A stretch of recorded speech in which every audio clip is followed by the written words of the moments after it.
And, hey, it is midday, last day.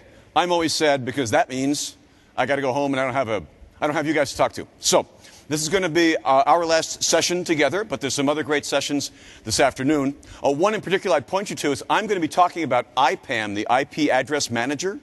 And I'm not going to be talking about the R2 version. And a fellow in the networking team, Prabhu, is going to do a talk about that, which would be really, really good. Anyway, so my plan here is that I want to talk to you. There's all kinds of things to cover, many, many things that we could cover.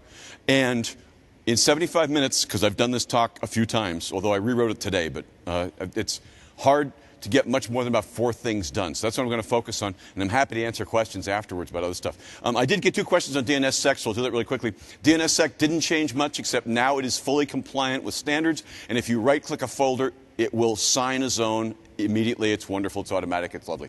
I want to talk about some PowerShell tools. You might have heard that I think PowerShell is pretty cool, and I'm hoping that you are going to think that PowerShell is pretty cool also when we get done here. I want to talk about software NIC teaming. Software NIC teaming is a cool feature. This falls in the category of if you've decided to go with 2012. Has anyone here implemented any Server 2012 systems? Wow. Wow. So if you've already bought the things, guess what? You've got some cool free stuff. I want to talk to you about the IP Address Manager. It's okay for what it does. It's changing tremendously in R2. As I said, if you want to find out more, go to Prabhu's talk. And then DHCP failover. DHCP failover, this is where we can have a 2-node DHCP failover cluster. So, sound good? Is that what you came for? Talk to me, guys. Okay, good, good. So, we're going to do a lot of PowerShell. And so, when I asked a bunch of people the question the other day, I said, how many of you are real experts at PowerShell? How many real experts at PowerShell do I have? Okay, like 6. So, how many of you have PowerShell on your list of stuff you really want to learn to get better at? You got to. Okay. So, experts, I apologize. I'm going to bore you for one slide. Okay? May I? So, first of all, PowerShell commands, which are called commandlets. And the reason they're called that is that Jeffrey Snover, who created it, wanted a word that if you Googled it, if you Binged it, then you would only get PowerShell information. They're commands, and they all look like a verb dash a noun, like get-ad user. Get-ad user is a commandlet that will dump. I'm not giving you the exact syntax. I'm simplifying things a bit. But it's the command that will dump out the list of your Active Directory users. So get is the verb, ad user is the noun. Important thing about nouns, the nouns are always singular. It's never get-ad users, it's get-ad user. Okay? There's a very limited set of verbs, and that's important. That is particularly important, folks, because, and by the way, is there a chance we can get the lights like they were before, pretty please? Because that way I can see everybody and they can see me. That'd be just terrific. I think we should still be able to see the PowerPoint because I tested it with those lights. That's terrific, thank you. Now I can see you all, and you can see me. Good. Okay, cool. The big 4, I call them. New, get, set, remove. They had to pick a word. And the PowerShell team are great because they're very strict about you can't start making up verbs. So, new creates things. What's the noun for an Active Directory user? AD user. What did I just tell you? You don't have to look in the documentation. You know that the command that creates a new user account. Creating new users is different and more fun, right?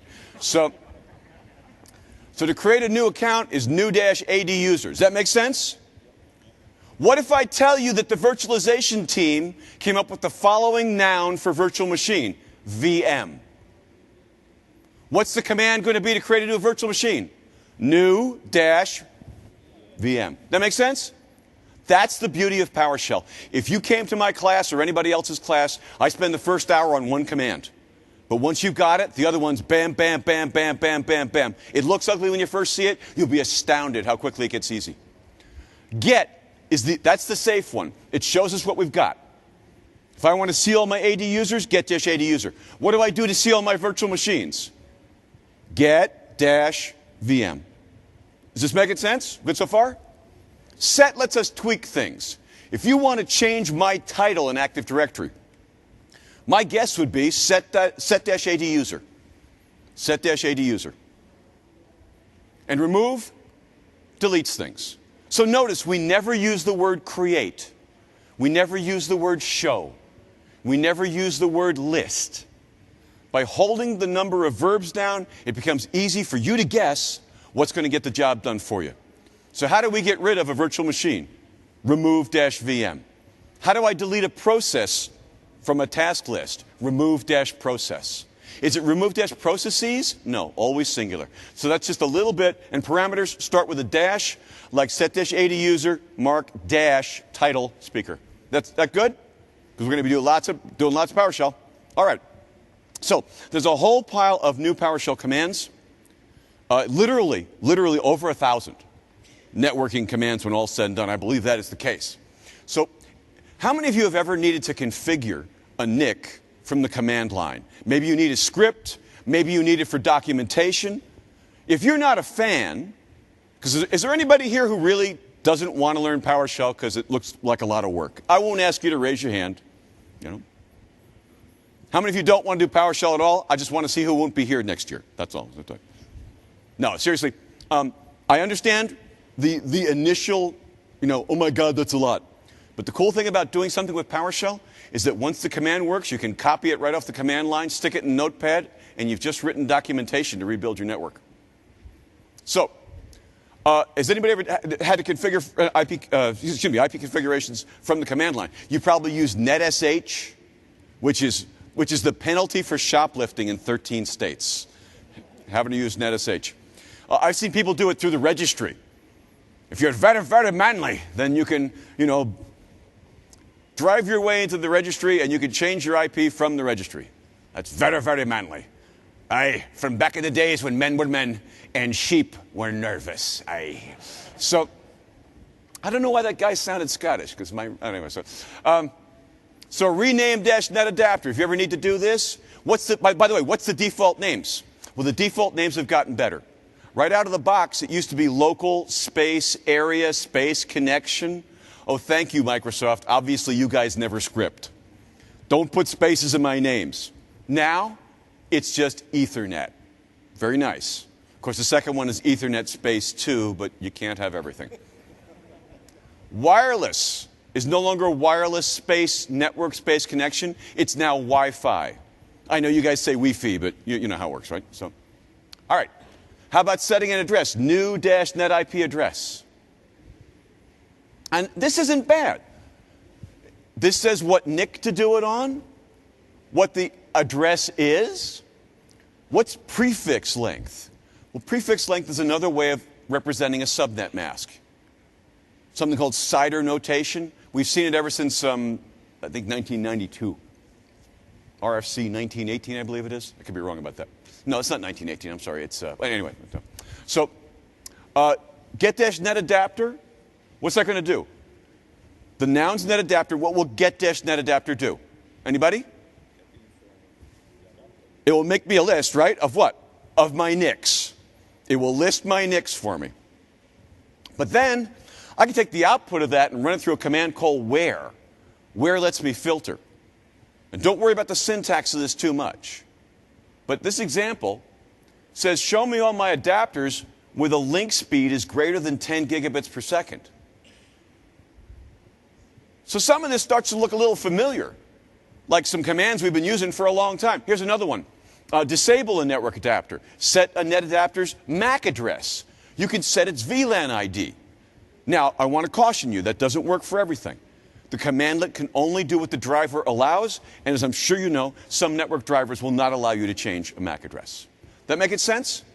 Questions, anybody? Please ask me questions as we go along. Because it reminds me of something. I think it was 21 years ago that I met ipconfig. 21 years ago was the first time that Microsoft released a TCP IP stack that was free and worked in Windows. It was awesome. I had TCP to play with. I'd have to buy that lizard gecko stuff. So, and the code name was Wolverine. Why we name things after smelly, unpleasant animals, I have no idea. So I got this loaded, and there was a new command line tool, ipconfig. ipconfig's 21 years old enough to drink in all 50 states. Okay? And I love ipconfig. We've been using it for years, haven't we? But you know, like a lot of my friends, as the years go on, he's gotten a little thicker around the waist and a little dopier upstairs, you know? Because now there's all kinds of crap in it. The crap just keeps increasing. Anybody remember Vista?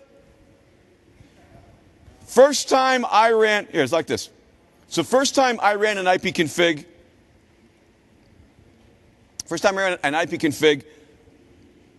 /all in Vista, a terrible thing happened. Are you ready? Does anyone here have a weak heart? It scrolled off the screen. No. There was a great disturbance in the force. It was as if a million IT pros had cried out at the same time. For years, I've been asking for ipconfig /no BS, you know? If I could just have an XML file that will let me say, only tell me this and not that. And I've been thinking, I'm going to fix it. I learned C++, kind of, taught myself a few years ago. I've been thinking, I'm going to find some time and start, but I never seem to find the time. But then, PowerShell came along. PowerShell's got all these great net commands. And one Saturday last December, you know, 2012 had just come out, Windows 8 had just come out. I was sitting there on the command line. You probably do that on a Saturday morning too, just kind of trying out PowerShell commands. I understand that. Right? You guys are like me. And I said, now wait a minute. Well, this is cool. That command gives me the IP address. That command gives me the subnet mask. That command gives me the DNS suffixes. That command gives me the NICs. I'm like, my old friend ipconfig, I thought he was dying. But I heard a voice behind me say, we have the technology. We can rebuild him. And so I spent like 3 hours farting around with get this, get that, get the other thing. And then I figured out how to print stuff out. And I spent most of my time formatting it so it looked like ipconfig. And then I built it into a PowerShell module. This is how easy this is. I never went to school for computers. I'm trained to the PhD level in economics. I was a Washington economist. I know, you've heard about them. Yes, I did it for a while. It's not honest work. One president once said, Harry Truman said, bring me a one-armed economist. They said, why, Harry? And he says, so he can't say on the other hand. You know? Anyway, so I read up on modules, and I clocked myself. It took me 4 hours to put the whole thing, the module together, and have it work the first time. I am not a genius. I'm not a programmer, and I made it work. And I bet most of you are way smarter about this stuff than I am. You want to see it? You want to see it? Okay. It's really not a new 2012 feature, so I shouldn't be doing it in my talk, but I'm very proud of it. I call it get-ip info. Ready? It scrolled off the screen before. Look at that. But you haven't noticed the best parts. So, first of all, notice that the subnet mask is smashed up against the IP address, saving a line of output. Yes, yes. We have our speeds. And I love this because it shows me that the show net is 26 million bits per second at the moment. It's lying. And where we got it from, DHCP covers all the IPv6 stuff and things like that. So is that amazing? Friends, what would you pay for a tool like this? Perhaps $5, perhaps $10, maybe €3. Well, if you act now and download from my site, newsletter 102, you can learn how to build this for yourselves. But wait, there's more. I'm working on a new one. It's not done yet. And I probably shouldn't test it in front of you, but why not? Get-ip-info 2. I added this separate analysis module. This is complicated because it's a show net, so let's see what it does. Okay? So there is the analyze the network, and then what?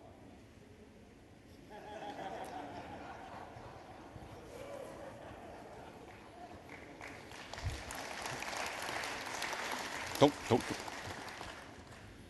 I think my app needs sensitivity training. I better get back to the PowerPoint so I don't get kicked out of here. Let's see. All right. So, seriously, fantastic stuff. There's another thing I want to show you, by the way. So, This is a weird thing you're going to see about PowerShell commandlets in 2012, is that, so if I run something like, well, I guess I can do it on my machine. So if I say get-net adapter, here's what it shows me.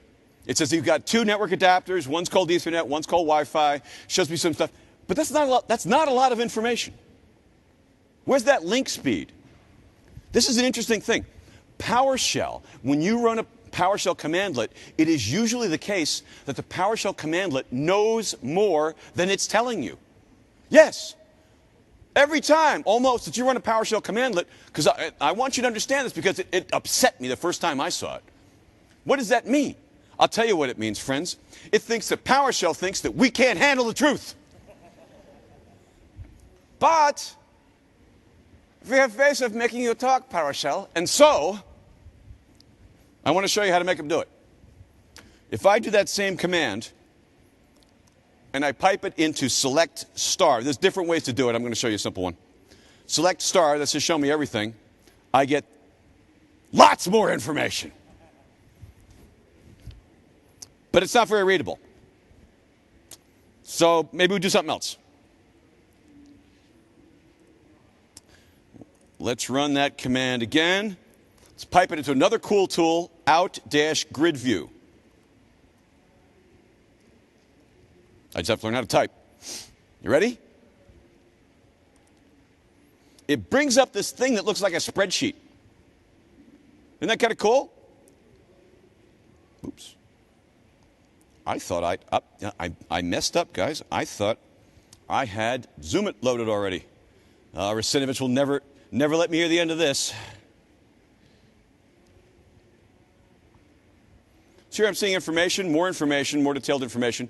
All of these columns, you can sort on the columns. You can remove columns. It's like having a little spreadsheet. Now, I know the question you're going to ask, can I save this as an Excel? No.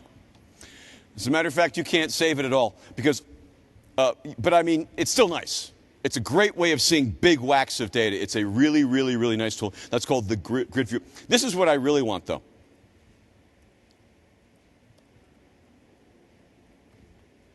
Yeah, that would be cool, but that doesn't work. So, not in this version. Okay, so. Okay, good. Yes, please, question.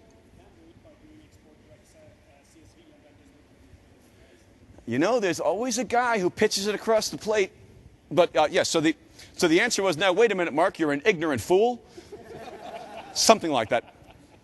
You could take the output, and there's all kinds of exports. And export-CSV is a commandlet that will do that for you. You can then export it to a.xml. Then you'd fire up Excel. Then you'd I'm tired already. See, I want to export straight to XML. Straight to Excel. Next version, PowerShell 5. I'm announcing right now. Don't tweet that. So questions? Anybody else got a question? All right, good. So lots more stuff. We have. How many of you have to run DNS servers? Okay. You know, the DNS snap-in, the GUI is pretty good. But the fact is, if you're trying to do things in bulk, you know that it's not so good for that. The DNS CMD is a nice tool, and it's gotten better over the years. But these guys are awesome. We have 100 server commandlets. And there's one I got to tell you. I wish I had time to run you through all of them. Maybe that's a talk I should pitch for next year. Let's just do PowerShell DNS or something. But anyway, you do get-DNS server. It dumps stuff about the server I didn't know the server had. It just goes on and on and on and on and on. And if you take it and pump it out to CLI XML, and you save that file. Have you ever had to take a DNS server and do an identical configuration on a bunch of other DNS servers? Piece of cake. You just get this one XML file. You then do the import XML into set DNS server. Done. It does not copy the zones over. You got to rebuild those. But, oh, by the way, there's a few commands for that, too. So if you want to create a zone, for example, then you're going to say you could say add-DNS server primary zone -z. The Z means this is going to be file backed. The rep means it's going to be Active Directory backed. Very nice, very clean, nice syntaxy stuff. So quite good. So this is some nice tests. And so there's a whole bunch of great new things. 103 new DHCP commands as well. So it's just really terrific stuff. Questions on that, anybody? Okay. RDMA is an acronym that you're going to be hearing more and more of. It means Remote Direct Memory Access. RDMA, Remote Direct Memory Access. What's that mean? Does anybody here work with RDMA boards? I almost never get any hands. Here's what it is. You've got a data center. You've got to move some data from here about 15 meters over that way. You want fast. You could use a 10 gigabit Ethernet card. They're friggin' expensive. So this RDMA thing is like a NIC, but you can't route it. And it really doesn't go over long distances. I think it's like 30 meters is the most the cable runs. It's a weird looking cable. Some of them use standard Ethernet cables. Some use other ones. Here's the point. Well, the question is, what is the point? If I want to move a big whack of data from one side of the data center to the other, not long distance, but high speed, I know what you normally do. Put the servers up high so the data goes downhill. I understand, but that doesn't give you the speed that you need. And so the closest analogy is it's 1987. You have two 386s, and you want to move some data really fast from one to the other. You get a special parallel port cable, plug it into both sides, and run a program called LapLink. Anybody remember that? Yeah, I know I'm old. So it's a special purpose. The interesting thing is that Microsoft has said, you know what, we can use that. Microsoft wants you to be able to build in some senses, Server 2012 can be described as, in just a few words. It is a finely honed missile pointed directly at VMware. I don't work for Microsoft, and it took me like 9 months to figure, one day it's like, oh. Well, crap, now I understand it, I'd been teaching about and playing with the different pieces, and then one day I was like, and if I did, that, and then it goes, and sell my VMware stock, please. It's just, so one of the things is you want to be able to build clusters that are super fast. You can now run SMB, regular old net use stuff you've known for the last 30 years. You can run SMB on top of these RDMA boards. Very interesting stuff. Start looking into it. Okay. I want to talk to you next about NIC teaming. So that was our PowerShell stuff. We'll do some more PowerShell stuff. What is it? How many of you here have ever worked with teamed NICs of any kind? That's a lot of you. Okay. So I'll go over what it's for. The beauty of this is teamed NICs from a vendor is a beautiful thing, but it costs money.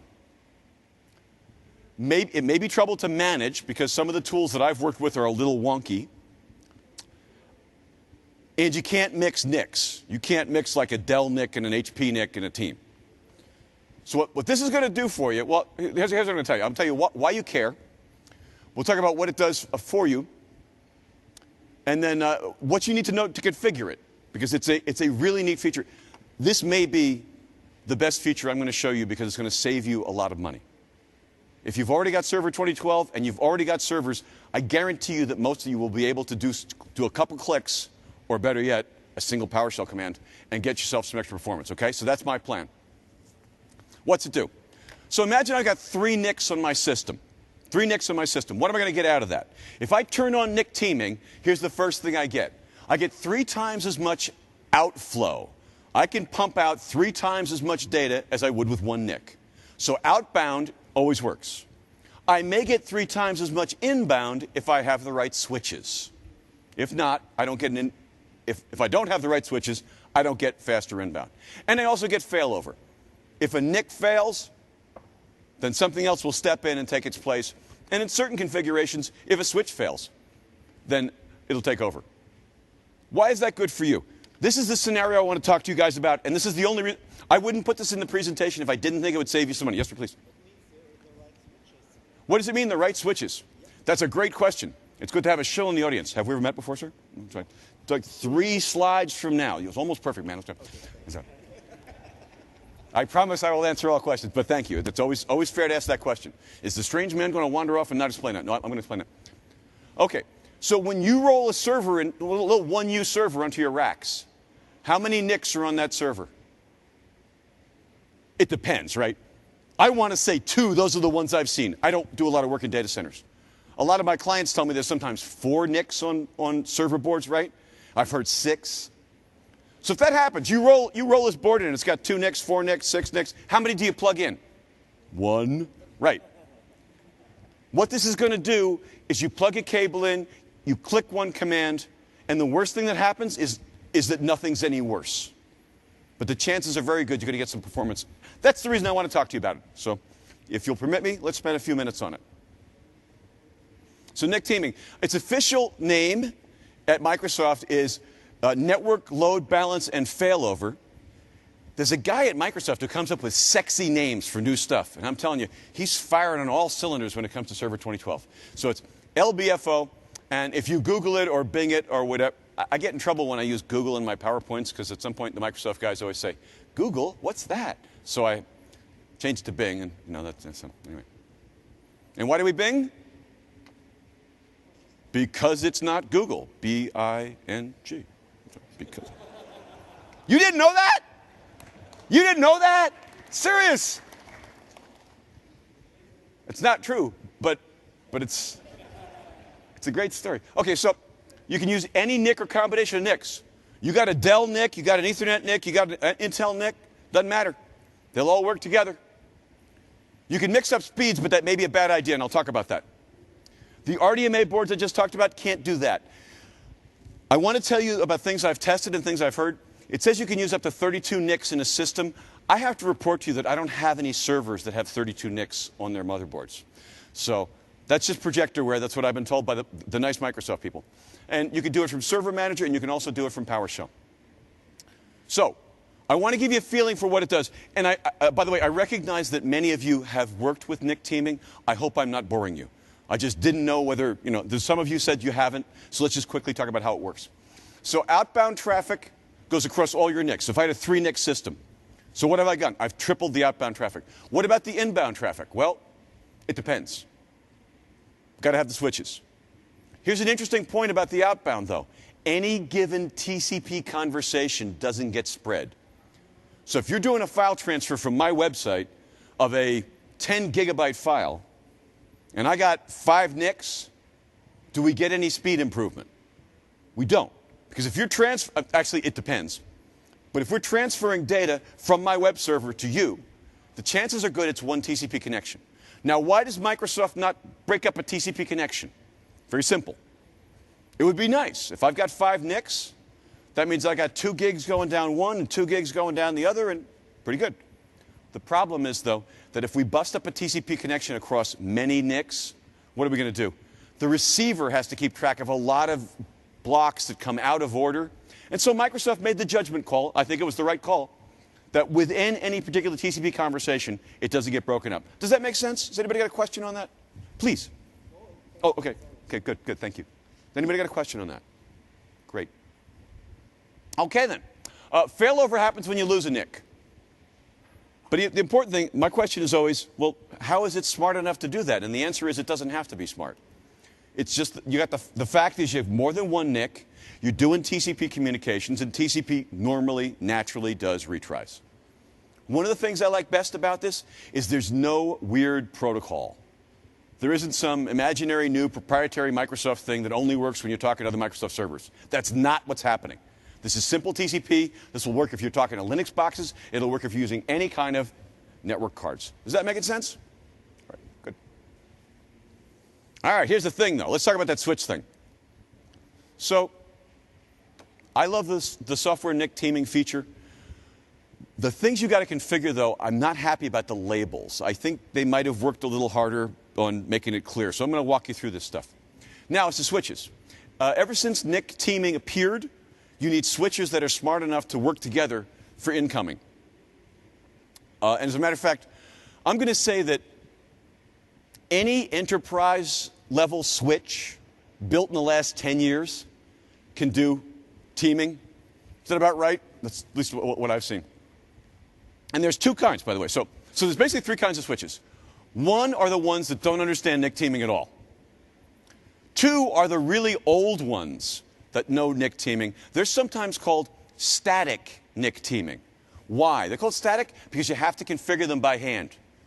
You've got to fire up your telnet or something like that and talk to your switch, or maybe it's got a web interface if it's a newer one, and from there configure NIC teaming. Is everybody good with that?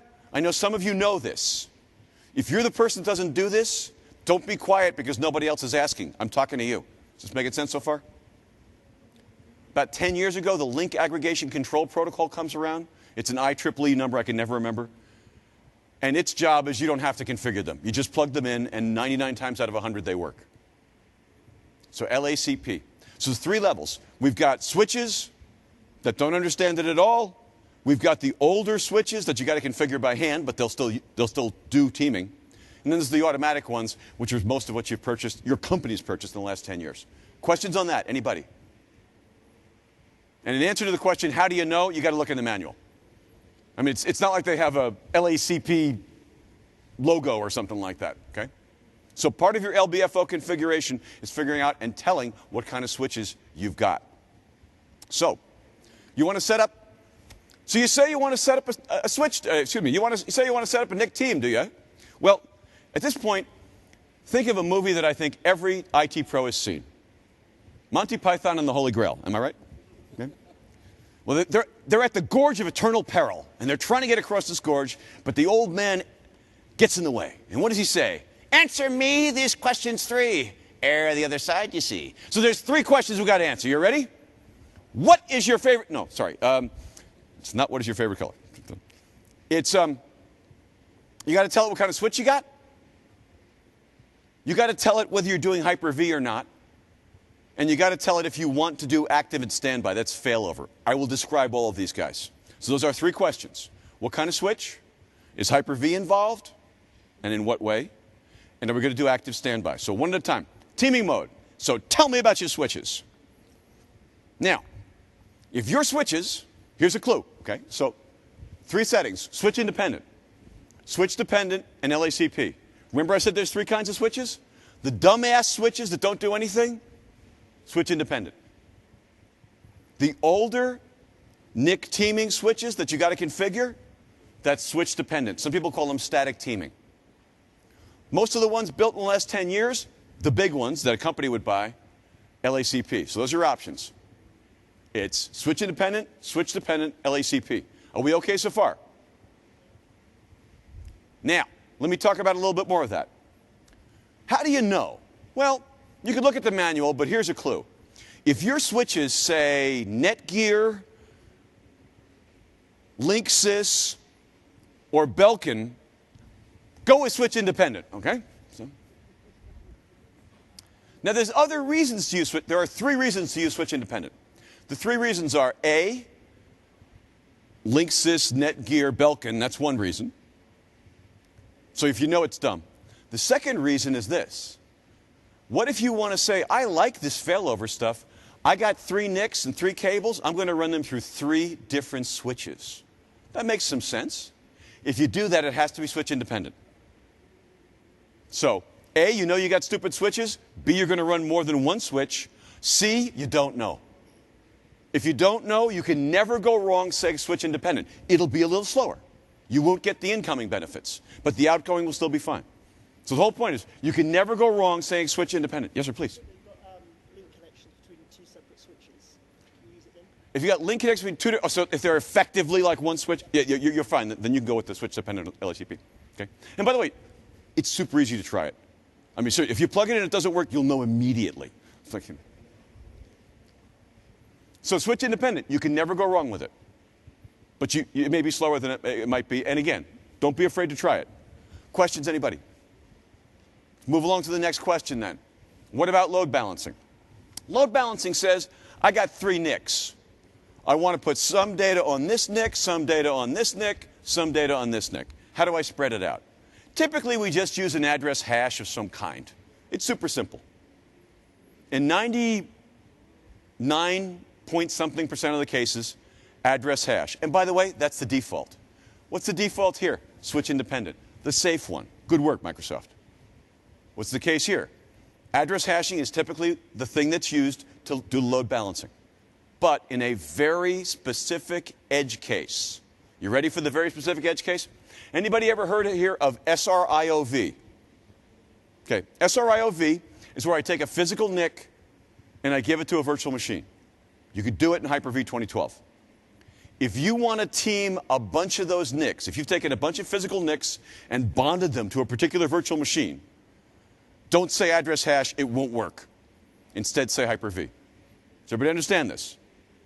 Everybody thinks, oh, if I'm near a Hyper-V switch, no. Don't ever turn on Hyper-V. And that's unless you have 2 or more SR-IOV boards in the team. Is that making sense? Questions, anybody? So far, if I'm just doing it like this, what do? Switch independent, which is the default. Address hash, which is the default. Cool. Let's see what the third one is. Third one is active or standby. Normally, all 3 NICs are active. If you want to, you can say to one of them, hey, we want you on the team, but you got to stay on the bench. Right? The idea here is it's a standby. The only example I can think of is this. What if you had a computer, you had a server, it's got a 1 gigabit NIC on the motherboard, and you buy a 10 gigabit NIC. So you got a 1 gig and a 10. Should you team them? Well, let me back up. Can you team them? Yes. Is it a good idea? Maybe not. And why? Because if we had a team consisting of a 1 gigabit NIC and a 10 gigabit NIC, what happens? Half of the traffic goes over the 1 gig and half of the traffic goes over the 10 gig. You don't want that. But this kind of team would work. The exception to that rule is, all right, you bought that expensive 10 gigabit NIC, you put it on your server, oh, but there's a 1 gig already sitting there. Plug it in, make it part of the team, but say, I want you dead until the expensive guy dies. Just sleep until the expensive guy dies. So that's active standby. That's active/standby. Does that make sense? Questions, anybody? Cool. So what am I saying to you? Take the cable, plug it in, just turn the thing on. Don't worry about the settings. The default settings are good, and then you can improve upon them later if you want to. How would we do this? The way we do this, I've got screenshots, but let's do a live demo. Because let me tell you something about TechEd Europe. Speakers say that you guys are the scariest audience on the planet. And if we mess up a demo, we die. That's just all there is to it. So I'm not too worried about doing a demo here. Now, this is the server manager interface. How many of you have seen the server manager interface on 2012? Isn't it awesome? So, first of all, I want you to see all green. Good administrator. I love that they have this little red. That way when the boss walks by, it's like, there's a red line. Do something about that. Right? So here I'm going to go over to local server. And then I've got NIC teaming, and it doesn't say nothing. It was thinking about it. And so actually now it says NIC teaming disabled. Right there. I got a couple of NICs, internal and internal 2. One's not connected to anything. The other one's got a static address. See, there's internal and internal 2. All right. I'm going to click NIC teaming. And now the user interface comes up. Now, I find the Server 2012 Server Manager interface a little bit confusing, and maybe you do too. Because I don't know about you, but I heard a long time ago that all caps are just not the thing to do. That all caps are like yelling at someone. Apparently, in the new style guide, you can be all caps if you're a very short font. That's the rule, apparently. So it's shouting, but not very loud. So I see here that it tells me I have a server, and notice we have Microsoft made all the icons simpler. No more 64 color icons, no more 15,000 color icons. This was just, the style guide says every icon should have 2 colors, white and something else. And so then we got a little icon, says we're online, life is good, everybody's happy. We don't have no teams right now. Notice there are no teams currently, and there's nothing up my sleeve.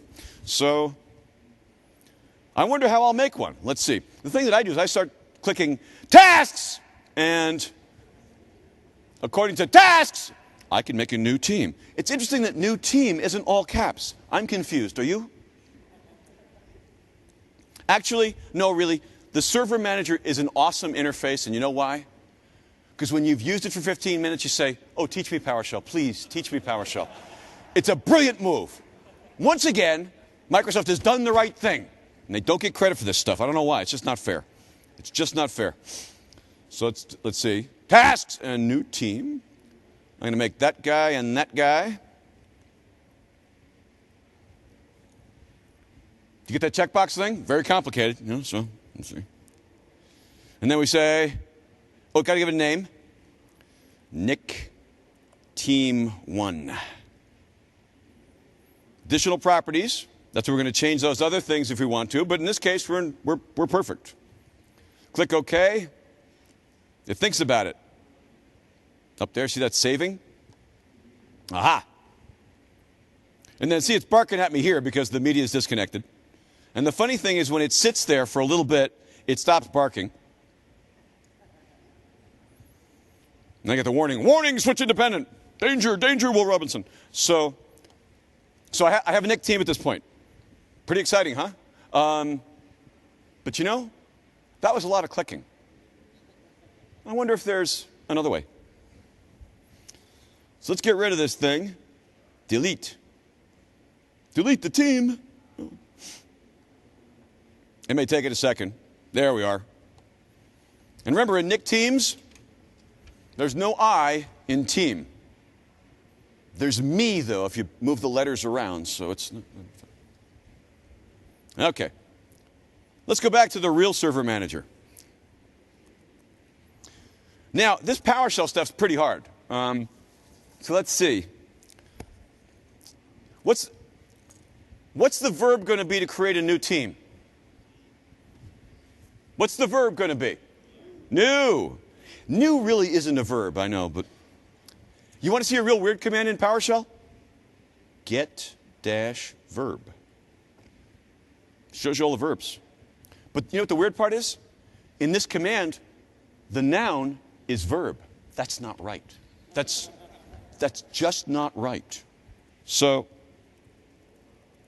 new dash net lbfo team. Okay. Then I got to give it a name. And the parameter is name. That was tricky. And then Nick team 1 dash, and I don't want to type this out, so I know it starts with T. Team members. I could never remember whether it's team member, team members. That's why I press tab. Internal, comma, internal 2. Does that sound good so far? Is that text big enough? Can you guys see that in the cheap seats? Yes? Okay, good. So, oh, but there's one thing. For some reason, PowerShell wants me to always say, are you sure? And I was born sure. And I see what it's trying to do. Because if I type this right now, this is what's going to happen. It's going to say, gosh, you sure you want to do that? Because, I mean, you know, yeah. I mean, this could be like Friday night. I got me some tequila. And I'm sitting by the command prompt. I can't figure out why I'm still single. And I'm just typing random stuff. Press enter and, oh my God, not a Nick team. Oh, thank you. You saved me, PowerShell.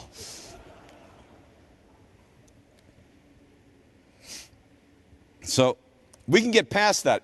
When PowerShell is going to do like that are you sure thing, it has two ways to do it. In one way, it looks like this. Dash confirm, colon, $ false. So, in other words, that's saying, should I confirm or should I not confirm? The syntax is a little weird. I totally agree. You know, PowerShell is like 95% totally great. Does weird stuff sometimes. Now, what's that $ false?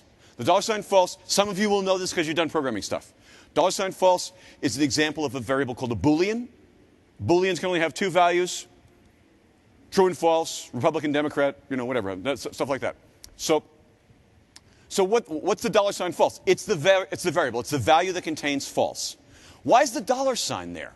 The $ is there because in PowerShell, if you have a place where you store something, a variable, it would be used in some languages.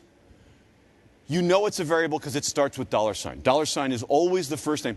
If I were to create some kind of game in PowerShell and the first question was, hi, what's your name? I would store your name in $user or something like that. So you create a variable, its name is $. Make sense? So $ false is false. Does that make sense? Is there something wrong with that, though? Because what do you think true is? Take a wild guess. What's the variable that contains true? $true, yeah. What's wrong with that? I'll tell you what's wrong with that. Variable? Truth is not variable. That's what's wrong with this world. No, the real reason is that constants also have the dollar signs. Okay? Is this all making sense? Again, my PowerShell experts, I'm really, really sorry I'm going through this stuff, but everybody else needs it. Because next year, assuming they let me come back, then I want all the hands to go up. Okay? So, was this hard? I mean, I'm going to argue this is pretty easy. It seems pretty simple to me. And the best part is, once I've got it done, I copy and paste it. Open up a OneNote. Open up a OneNote document called PowerShell Stuff I Got to Work. Because if it takes you more than 30 seconds, it's crazy to have to figure it out more than once. Or I use Outlook Yellow Notes. I have 577 of them. And they sync to my iPad. They don't sync to my Surface. And so, it's not RT's fault. It's just that the Outlook team can't figure out how to do RT. But they are now, so that's going to get better. So questions on this, anybody? We can add some extra options if we want to. And, oh, by the way, this is interesting to me. So I used to have NICs called what? Internal and Internal 2. And they had IP addresses. Not anymore. Now, they disappear. I have a NIC called NIC Team 1, and it needs an IP address. So I have to go set an IP address for this thing. And I want to make sure I can do that so that my next demonstration is going to continue to work. That's assuming I get time to do the next demonstration. So, and by the way, I can see that right now. If I type ipconfig, oh ho! Internal is gone, internal 2 is gone, and we now have a NIC called NIC Team 1. Notice it has that, 169 address thingy. So we can change that. We could do it from PowerShell. Anybody remember the command? New-net IP address. There was a lot of parameters there.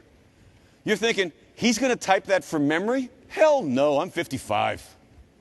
So there's a great little command that arrived in PowerShell 3 that makes even complicated PowerShell easy to run. Show-command new-net IP address. Now, that sounds right. Let's see if that works. See, it turns it into a GUI tool. So it shows me things like that there's two options. I can refer to the interface by its alias, new NIC team, or was it NIC team 1, or by its IF index. If I go this way, it then shows me with asterisks what's essential, what's the minimum essential. So let's see what I'm going to do here. I'm going to say NIC team 1 with an IP address of 10.0.0.1. And then I'm going to add some other stuff. Default gateway, sure. Let's point it to itself.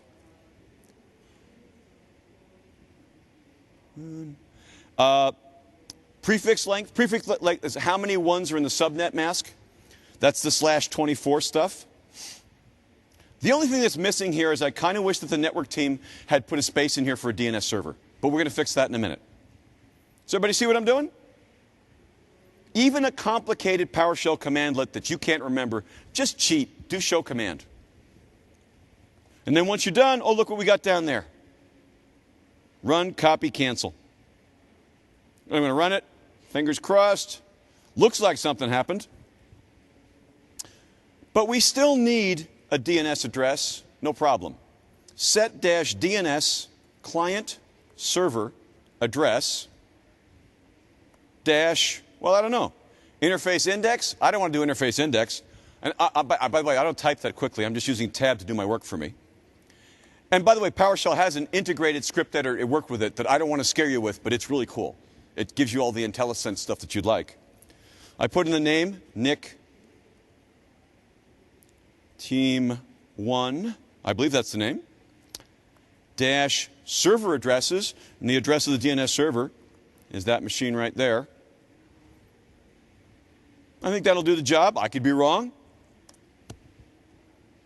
All right. Let's see if I did it right. How about an ipconfig /all? And what have we got? We got that NIC Team 1 does indeed have an IP address, and it's the preferred IP address. Huh. It's got a preferred other address, too. There's a lot of preferred addresses here. Has IP become the unsure protocol? So the subnet mask is what I expected. Default gateway, I must have messed up. How did I mess up default gateway? Maybe I forgot to put it in. DNS servers. All right, I did that. I did that because I'm hoping that I can convince you that these PowerShell commandlets are useful and they're not terribly hard to make work. All right?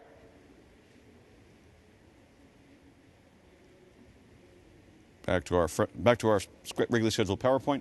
So any questions on that? Anybody? I just want to quickly go through the slides. I'm going to go through these slides quickly. It's not because I'm rushing. It's because these are just slides that are going to show what you've already seen. So again, we're building a new team. We're specifying the things that go in the team. That's what it looks like once the team is working. I get the little up arrow with the up green arrow. Then I've said, I'll say, let's look at it with PowerShell. New-NetLBFO team. There's the name of the team. There's the members and the confirm. Other ones we can use as well. Any questions on any of this? There's an actual run, in case that hadn't worked, and tells me this stuff. There's my new NetLBFO team. And how do I find the teams I have? Of course, it's going to be get-NetLBFO team. And then afterwards, we see two versions of the truth. ipconfig shows us there's only one NIC. Interestingly enough, though, if you go into control panel, and you've been here before, right? This is a control panel. This is off of the Network and Sharing Center. Doesn't the Network and Sharing Center sound like a place where they've got milk and cookies 24 hours a day, 7 days a week? Well, if you look, it still shows you that you've got these other guys, but it also shows you the team. So two different versions that you're going to see from different parts of your admin UI. Questions on that, anyone? Okay, great. Cool. Now, if you want to know how I got so smart about this, I downloaded and read, it's like a 54-page, I think it is, white paper.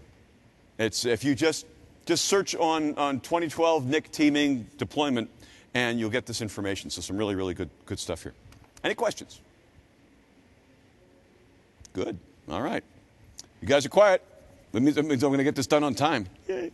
So I want to talk next about IPAM, IP address management. I don't want to sound negative about it.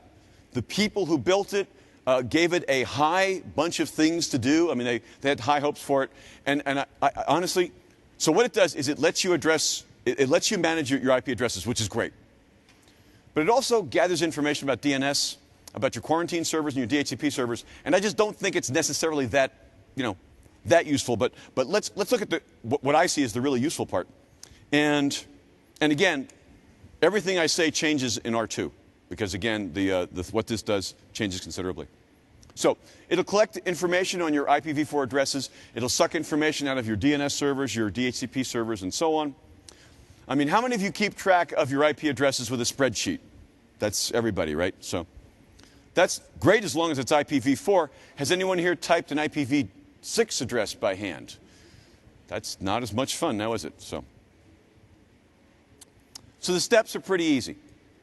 Basically, you're running a server that acts as a feature. It's not a role.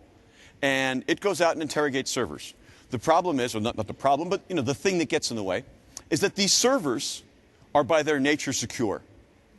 And so we have to go to them and we have to amp up we have to dial down the security a bit. So before the PAM server can run properly, you need to go out to the other servers and say, listen, when the PAM server asks you a question, go ahead and answer it. There's two ways to do that. One is a manual configuration. You spend a lot of time noodling around in the registry. You got to create some new security policies, et cetera, et cetera, et cetera. Do not do this unless you're being paid by the hour, okay? Because it's going to take a long time. The better answer is that you can create group policies. You need one group policy to go to the DHCP servers, one to the DNS servers, and one to the domain controllers and quarantine servers. Again, you don't want to do this by hand. And there's some fairly strict rules for making them work. It could be a real pain in the neck if it weren't for PowerShell. So we have a PowerShell commandlet that will build them for you. And it's a pretty simple one. Invoke-IPAM GPO provisioning, the name of your domain, the GPO prefix name.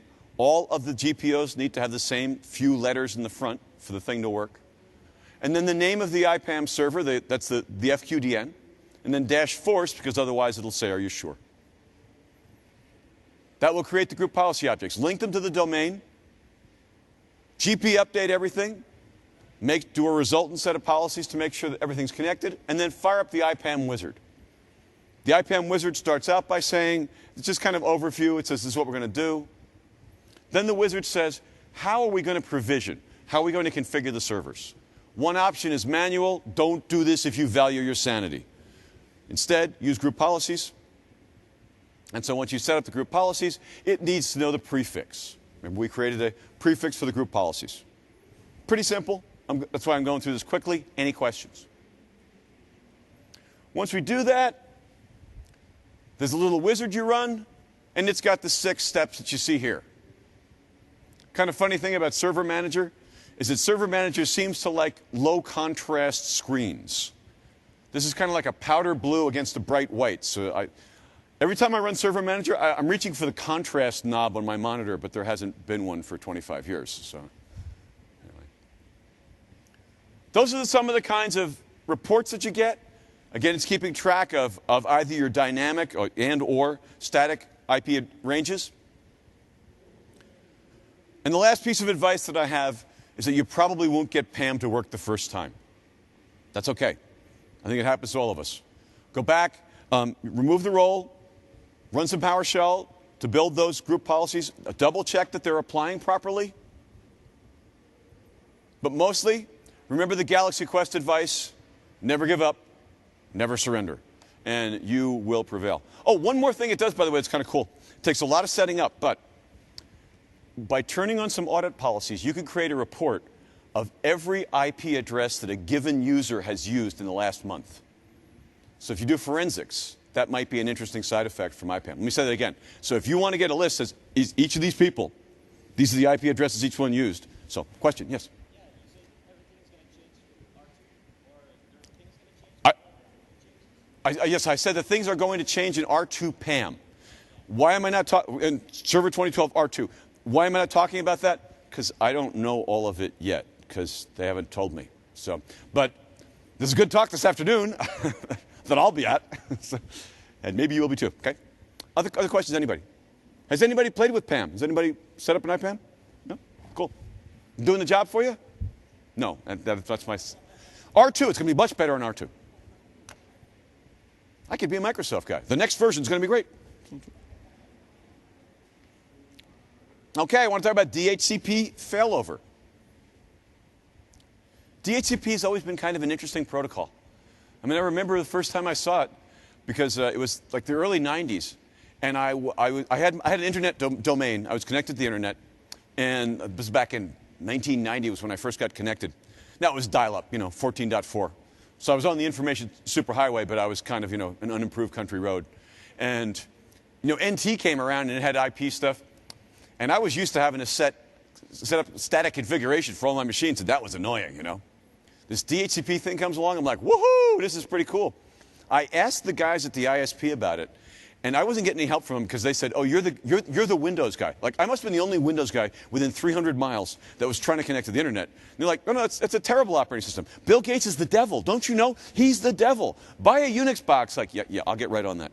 So DHCP came out. They actually told me that DHCP was a proprietary Microsoft protocol. I'm like, there's an RFC about it. So anyway, so how many of you set up and run DHCP servers? Let me ask.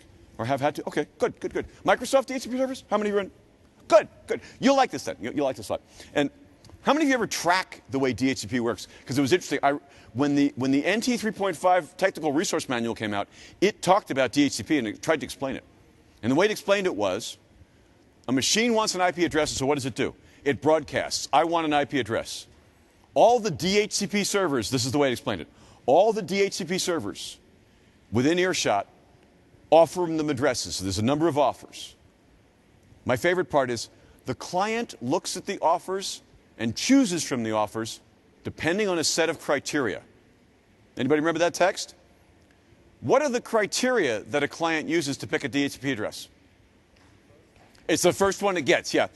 I spent like back in like 1997 or something, I spent a week with Network Monitor. I'm like, it's always the first. It's always the first, It's fun what you hear about protocols, which is what they actually do. Because another one, too, is, has anybody here ever sniffed the network and watched DHCP? Do you ever do it when there's an iPhone on? Really? I did not understand this, and thank God Laura Chappell's one of my friends. You know, Laura knows everything about protocols. She hadn't been at a TechEd for a while. We need her back. Anyway, I said, what the hell's going on? I'd always heard, this is why I'm telling you this story, because when you do DHCP, you're going to be like, wait a minute, there's something wrong. I always heard discover, offer, request, acknowledge. So I'm the little PC, I want an IP address, I broadcast, is there anybody out there? That's discover. The DHCP server says, you can have this address, that's offer. I say, ooh, that'd be lovely, may I have that? That's request.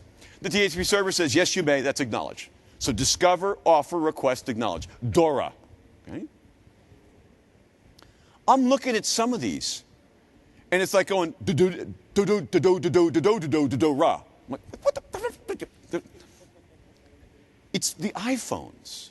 I didn't know you could do this. But apparently, you could do more than just say, oh, please give me an IP address. Apparently, you can also say, so listen, hi, I'm an iPhone. I need an IP address. And the thing is, like 3 weeks would be great. The 4, we're going away for a while. It's kind of special time for me and my honey. And if we get that address down by the water, maybe in the shade, that'd be terrific. And swear to God, it's not exactly that, but it's the same idea. The DHCP server says, dude, no idea who you are, but the thing is, you're wireless, which means you get an 8-hour lease. Here it is. And the iPhone friggin' argues with it. I didn't know you could do this. It's in the RFC. I looked it up. The iPhone's like, 8 hours, really? I'm committed to this. I've got to know that I've got this address, and I need it for 3 weeks. I mean, it doesn't have to be top of the hill, but I mean, certainly a view of the water. And the DHCP server comes back and just pretty much says, if it's a Microsoft DHCP server, says, you're an Apple device. You should count yourself fortunate that I'm actually talking to you. And it just keeps saying 8 hours, 8 hours, 8 hours. And after like 4 go-arounds, the iPhone goes, well, thank you. That'll do. It's not by the water, but I'm sure it's going to be perfect. Thank you so much.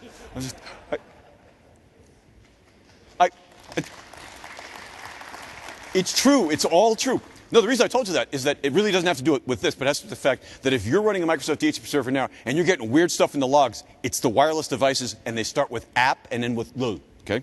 So it's a 2-noder. It's going to be 2 machines, and the cool part is, has anybody here ever built a cluster of any kind, a Microsoft failover cluster of any kind? Okay, many of you, but for those who don't know, to make this work, the 2 machines or 3 machines or 4 machines, the idea in cluster talk, if I have 1 server is good, but if it goes down, I'm dead. If I have 2 servers looking out for each other, that's a cluster. And those servers are called nodes, N-O-D-E, on the cluster. Like Hyper-V, you can have 64 Hyper-V servers on it. This is a simple one, though. It's just DHCP. It's 2 nodes. Here's the beauty part, though. Most clusters need shared storage. Shared storage means something outside that they can all touch. Some kind of SAN, typically. If iSCSI rings a bell, that kind of thing. This doesn't need it. It's so simple. Couple of servers, and it doesn't have to be enterprise because there isn't any enterprise anymore. Microsoft took all the enterprise features, the $4,000 version, and put it in the standard $882 version. So very nice. Terrific stuff. Of course, then they took it back by charging us $72 per person per year for Intune, but, you know. So all you got to do is set up a couple machines, and you set up the failover cluster, and it just works. It's cool. I'll show it to you. It only does IPv4 because I guess there's so many IPv6 addresses that it's not worth it or something. I don't know. So here's the story.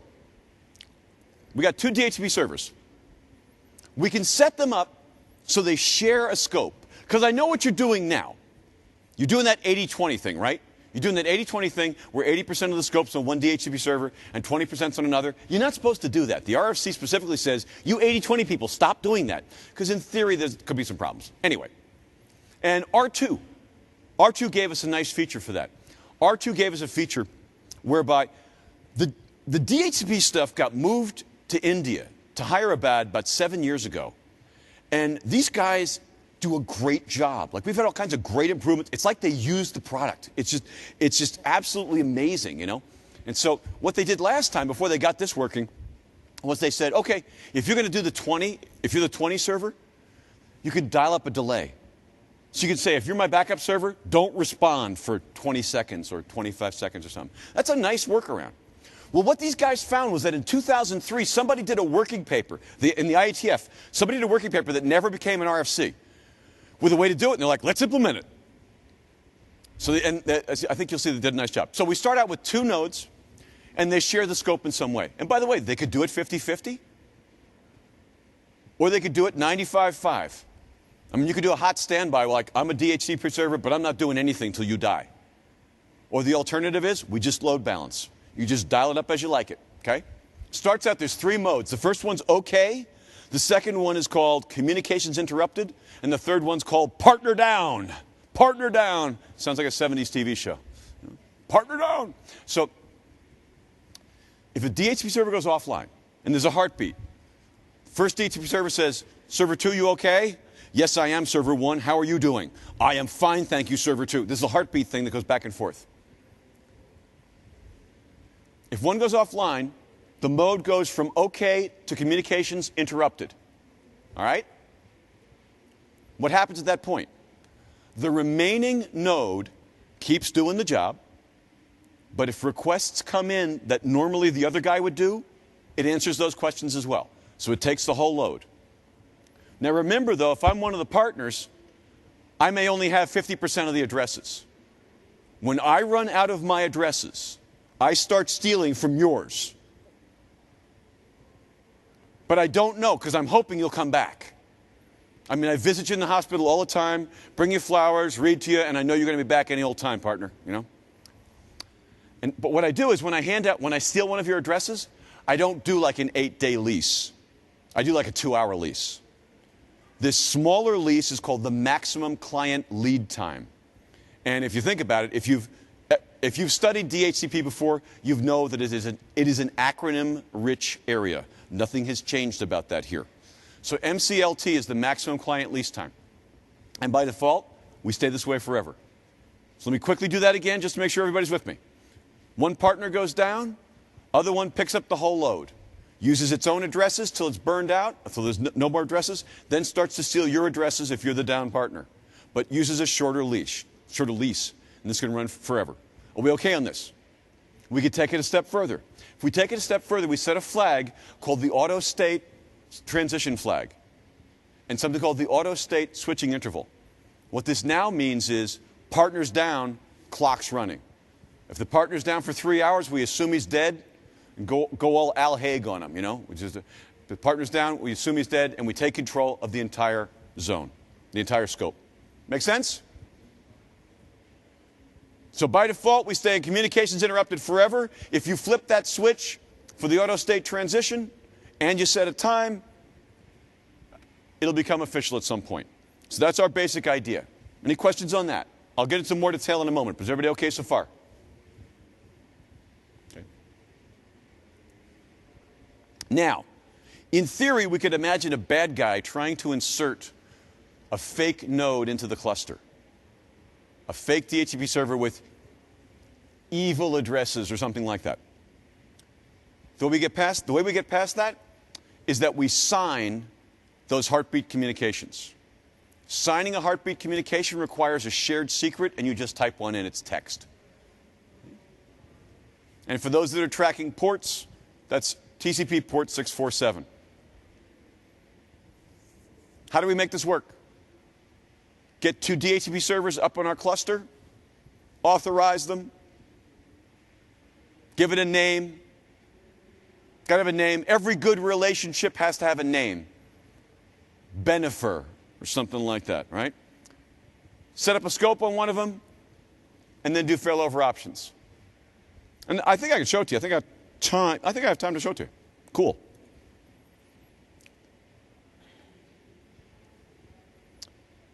So if I bring up my DHCP server, I have a DHCP server here on my .10 machine. Let's make sure I didn't mess up the IP. I'm going to ping the other guy, 10.0.0.90. Work? Okay, good. I think we're going to be good. And so there's my scope. I already set it up. If I right-click, you notice I've got Configure Failover as an option. I'm going to do that, Configure Failover. Now, I told you that I love these guys in India because, like, they're great guys. They respond to emails and stuff like that. So I feel a little bad when I say, where did they get this page from? You know, the dark blue and the black? I haven't seen this since NT4. You know, and it's got the little folder up there. Has nothing to do with DHCP. I know where they got that. It's from clip art from somewhere. And then it says, which scope do we want to do? There's only one scope, and that's the one that allows me to do. We're going to give it, he wants to know the name of the other partner. I'm just going to put in his IP address. Alternatively, I can search Active Directory and so on and so on.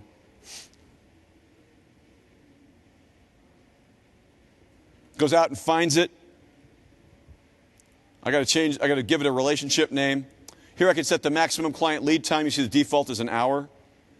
I could choose, am I going to be 50-50? Will we have a state switchover interval? And if that's the case, how long? And then what needs shared secrets? So I'm just going to fill these in here. There's my relationship thing. Let's go to hot standby. Got 5%. We'll do a state switchover and we'll cross over in 60 minutes. And now I got a shared secret. It then says, are you sure? Think about it. It sets things up. Life is good. Everybody's happy, happy, happy, happy. And the interesting part is this. Let me switch back to the PowerPoint because, let me make a point here. So if I want to go back and change any of this stuff, like, you know, properties and such, you notice that, like, I can't change these things. I'm not sure why, but you can never get back to that dialog box. So there's that screen I showed you where we're configuring. Again, any questions on this? It's all pretty straightforward, I think, you know. There was that screen. It thought about it, and now it's got it working. If you ever want to reconfigure it, though, the GUI gets stupid on you. If only there were a PowerShell command. Well, the noun for DHCP clustering is DHCP server v4 failover. So because that's the noun, you've already guessed that there's a command to let you twiddle it called set-DHCP server v4 failover. Now, I don't want you guys to beat me to death, so I'm not going to take you through the PowerShell in great detail, but I do want to show you a couple of examples. That's a sample failover. Here you see a failover where it's just doing get-DHCP server v4 failover, and it's showing me that my server's in a standby role, got 5%. We're in communications interrupted mode. We wait 15 minutes more, and we've gone from communications interrupted to partner down. Question I often get at this point is that if one machine hands out an address, how does the other one know? They regularly communicate with each other. So if one machine has handed out an address, the next heartbeat, it tells the other machine. But if you make a change, you change the scope defaults, if you change the server defaults, any of those things, that doesn't get synced up. So you can right-click the GUI and say replicate cluster, or just say invoke-DHCP server v4 failover replication.